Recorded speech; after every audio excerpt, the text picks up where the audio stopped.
আসসালামু আলাইকুম এভরিওয়ান। আজকে আমরা এইচএসসি আইসিটি অধ্যায় 3-এর কিছু টপিকস নিয়ে আলোচনা করব। টপিকসগুলো হচ্ছে এখানে সংখ্যা বা নাম্বার, অঙ্ক বা ডিজিট, বিট, বাইট এবং হচ্ছে নিবল। তো প্রথমে আলোচনা করব হচ্ছে সংখ্যা এবং অঙ্ক নিয়ে।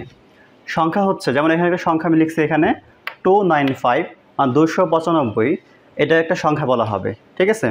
আর এখানে হচ্ছে এই 5, 9 এবং 2, এই প্রত্যেকটা হচ্ছে ইন্ডিভিজুয়াল এক একটা অঙ্ক। এর মানে হচ্ছে এখানে অঙ্ক আছে 3টা, 2, 9 এবং হচ্ছে 5। এই সম্পূর্ণ সংখ্যা 295, এই 3টা অঙ্কের সমষ্টি মিলে তৈরি হয়েছে সংখ্যা। আর এখানে 295 হচ্ছে এক একটা অঙ্ক বা ডিজিট। তাই আমরা বলতে পারি যে সংখ্যা হচ্ছে অনেকগুলো সংখ্যা বা মৌলিক চিহ্নের সমন্বয়ে তৈরি।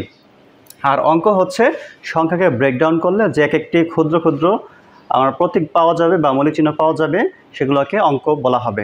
তো আরেকটা এক্সাম্পল দেখি, যদি আমি এরকম দেখাই শুধু 9, এই 9 হচ্ছে একটা ডিজিট বা অঙ্ক।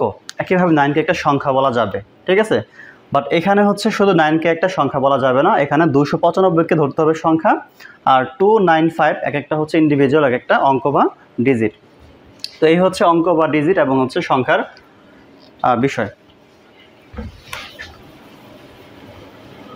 তো এখন দেখবো হচ্ছে আমরা বিট কি। হ্যাঁ, বিট হচ্ছে বাইনারি সংখ্যা, 0 এবং হচ্ছে 1কে এক একটা বিট বলা হয়ে থাকে।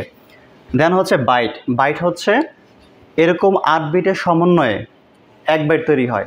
যদি এরকম লিখি আমি যে 10101100, এখানে বিট ব্যবহার করা হয়েছে 8টি। তাই 8টা বিটের সমন্বয়ে যা তৈরি হয় সেটাকে বলা হচ্ছে বাইট। তাহলে 8 বিটের সমন্বয়ে এক বাইট তৈরি হয়। দেন হচ্ছে আচ্ছা, এখানে আরেকটা বিষয় বলে রাখতে হবে, এই বাইটকে আমরা বলতে পারি আবার ক্যারেক্টার। দ্যাট মিনস 8 বিটের সমন্বয় তৈরি হয় এক বাইট বা এক ক্যারেক্টার। লাস্ট হচ্ছে নিবল। নিবল হচ্ছে যে 4 বিটের সমন্বয়ে, হ্যাঁ, যদি আমি 4টা বিট অ্যাড করি এখানে 1010, তাহলে 4 বিটের সমন্বয়কে বলা হয় এক নিবল।